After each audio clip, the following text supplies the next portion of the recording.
Okay, let's unpack this. You just heard the initial greetings from an audio recording called Breaking the Cycle, the Rohingya Plight.mp3. Mm-hmm. And this deep dive is all about trying to understand the really complex and frankly heart-wrenching situation of the Rohingya people. It's a topic one of you actually brought to us. Right. So we're going to navigate their history, their forced displacement, and how they're currently caught up in the wider conflict in Myanmar. And we're doing this using the personal accounts and analysis from within that recording. Exactly. What's really powerful about this audio, I think, is that it gives us a direct line to the experiences, the perspectives of people actually living through this crisis. Yeah, it feels much more immediate than just reading reports. It's a chance to, look past the headlines and really try to grasp the human side of it all. Right. So our mission here is to cut through some of that information overload, maybe give you a clearer picture. We'll trace the historical roots, try to understand the conflict today, which is, well, multifaceted, and crucially, amplify those voices from the recording. Yeah, the audio features Rohingya individuals, analysts. It gets into the politics, the global interests involved. It's quite layered. Definitely. Think of us as guides, helping you make sense of the core issues and what people on the ground are saying. So, okay, with something this complex, where do we even start to get a real handle on it? Well, I think the absolute first thing to grasp is that this crisis, the Rohingya crisis, it didn't just suddenly erupt in 2016 or 2017. Okay, right, that's a key point. Its origins go much, much deeper. They're really woven into the fabric of Myanmar's history, its national identity, how that identity has been defined over time. So not just a recent flare-up. The recording mentions the loss of citizenship rights. Can you expand on that? What were the key moments there? Absolutely. The audio specifically mentions the 1980s and even draws a parallel, interestingly, with India's CAA and NRC. But for the Rohingya, a really critical turning point was the 1982 citizenship law in Myanmar. Though even before that, the 80s saw this systematic erosion of their basic rights. Citizenship was really the main target. And what was the justification? What was the narrative being pushed? Well, the Myanmar government has pretty consistently pushed this narrative that the Rohingya are essentially Bengali immigrants. Outsiders. Right, that they arrived relatively recently from Bangladesh. But this completely contradicts how the Rohingya see themselves and their own history. Which is? They identify as an indigenous ethnic group, with centuries of history in the Arakan region, which is now Rakhine state. So you have this fundamental clash of narratives right there. Yeah, that's a huge clash. And something that really jumped out from the recording was this mention that Rohingyas actually had political representation in the past. That seems so different from now. It is, and it's a crucial point, often overlooked. Before that 1982 law, Rohingyas held, a significant number of seats in the Burmese parliament. How many are we talking? The audio suggests around 12 to 14% of the seats, which is striking because they were less than 10% of the population overall. So disproportionately represented even. Exactly. It indicates a time when their political rights may be limited, but they were recognized to a greater degree than obviously later on. So what happened? What caused such a dramatic shift? It's complicated. Several factors. The audio touches briefly on British colonial influence, which, often inflamed ethnic tensions everywhere. Sure. Divide and rule. Right. And then in the early post-independence period, under Aung San Suu Kyi's father, Aung San, there were maybe some efforts towards a more inclusive identity. But gradually, the state became more Bamar-centric, focused on the majority ethnic group. Yeah. The 1962 military coup led by Ne Win was a huge turning point. That brought in decades of military rule and increasingly exclusionary policies. And the 1982 law was the culmination of that. Pretty much. It codified the denial of Rohingya citizenship. It basically made them stateless, legally, and incredibly vulnerable. So what becomes clear is this isn't sudden. It's the result of decades of, frankly, deliberate disenfranchisement. That really sets a sobering stage. Yeah. Okay, shifting gears to the events. Many people do know about the 2017 violence. The recording suggests this wasn't just out of the blue either. Exactly. You have to see the 2017 crackdown in the context of those long-standing divide and rule tactics. The audio specifically mentions how these policies were used to create friction or worsen existing friction between the Rohingya and the Rakhine communities. They both live in Rakhine state. Right, pitting groups against each other. And what was the specific spark, the immediate trigger for that massive escalation in 2017? The immediate trigger cited was an attack in August 2017 by ARSA, the Arakan Rohingya Salvation Army. They attacked some military outposts. Okay. Now, while the attack itself was relatively small-scale, the Myanmar military used it as justification for, well, a huge and incredibly brutal crackdown on the entire Rohingya population. The recording also mentions something really difficult, allegations of collaboration within the Rohingya community. Right. That sounds messy. It is. Very sensitive, very complex. There were allegations or reports of some Rohingyas collaborating with the military, maybe hoping for citizenship, perhaps other benefits. It's hard to say for sure. And the consequences.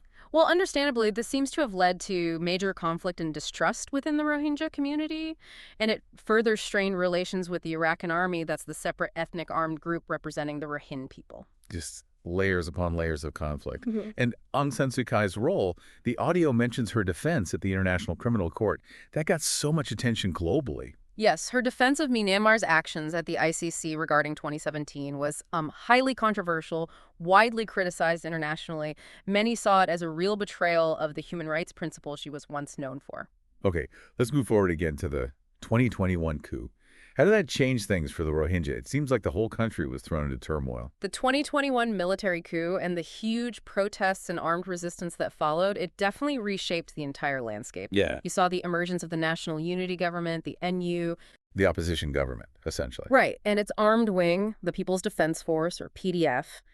This signaled a really broad opposition to the junta, trying to unite different ethnic groups against that common enemy. So for the Rohingya, did this seem like maybe an opportunity, a chance to align with this bigger movement? You'd think so, perhaps, in theory. But the grim reality, which the audio points out, is that the oppression of the Rohingya has actually continued after the coup. Continued. How? Well, there are even really disturbing allegations mentioned in the recording about RSO and possibly other Rohingya groups seemingly aligning themselves with the junta in some situations. Wow, aligning with the junta, that's unexpected and deeply troubling. It really highlights the sheer complexity. These alliances are shifting, sometimes in ways you wouldn't predict. So the violence against Rohingyas, it could be coming from multiple sides now. Tragically, yes. Sorry. The audio suggests that violence against Rohingya communities isn't just coming from the junta.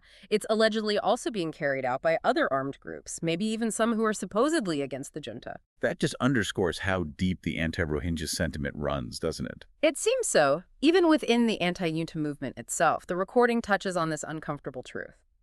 Even within the NUG. Yes, despite the NUG's stated goals for, a more inclusive federal Myanmar, the audio suggests that anti-Rohingya prejudice persists within its ranks too, largely because of the historical biases of the Bamar majority. But are there any signs of hope?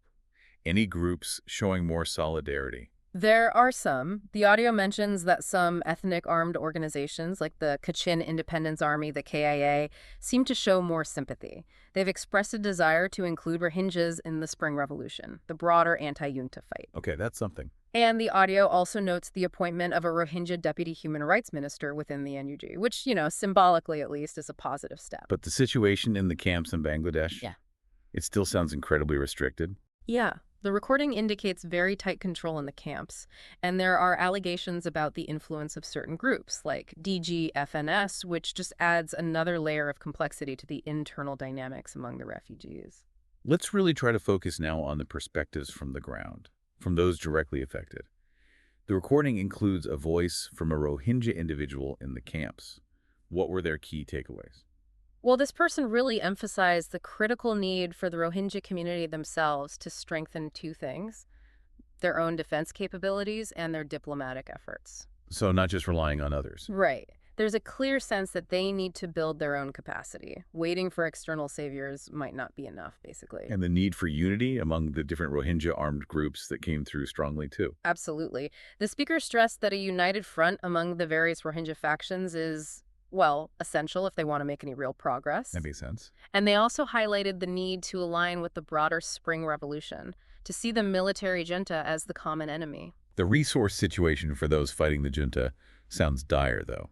The recording mentions weapon shortages, even scavenging for used bullets. Yeah, it paints a vivid picture. Severe lack of weapons, manpower, forcing them into desperate measures like trying to recover spent ammunition. It really underscores the scale of the struggle. And there was that comparison drawn, maybe controversially, to the PLO, the Palestine Liberation Organization. suggesting potential Rohingya and Bangladeshi involvement. Yes, that analogy came up. It suggests perhaps the potential for a more organized, maybe internationally recognized political and armed struggle. Yeah. But the audio also raises really important questions about the level of political awareness and leadership within the Rohingya community itself. Which I guess is understandable after decades of oppression, limited education, life in camps. Exactly. The recording acknowledges that.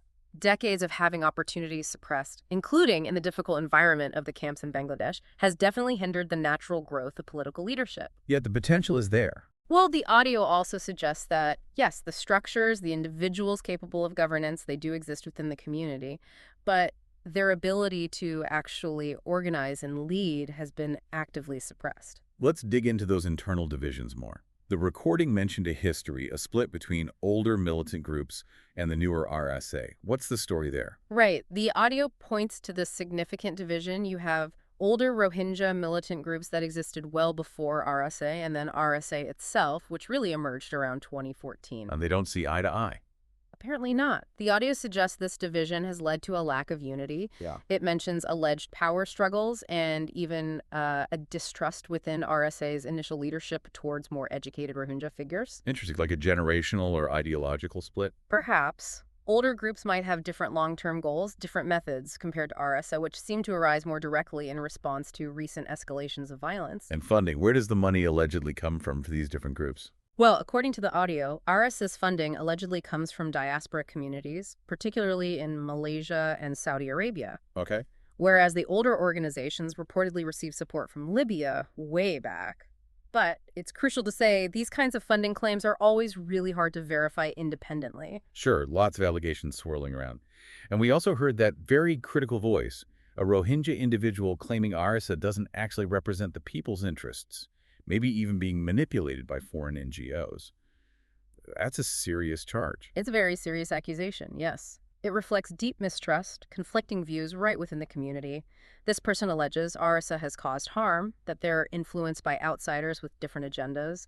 It just shows how complex and contested the situation is, even among Rohingya themselves. But there was also a strong denial of any links to, say, Al-Qaeda or ISIS. Yes, that's important too.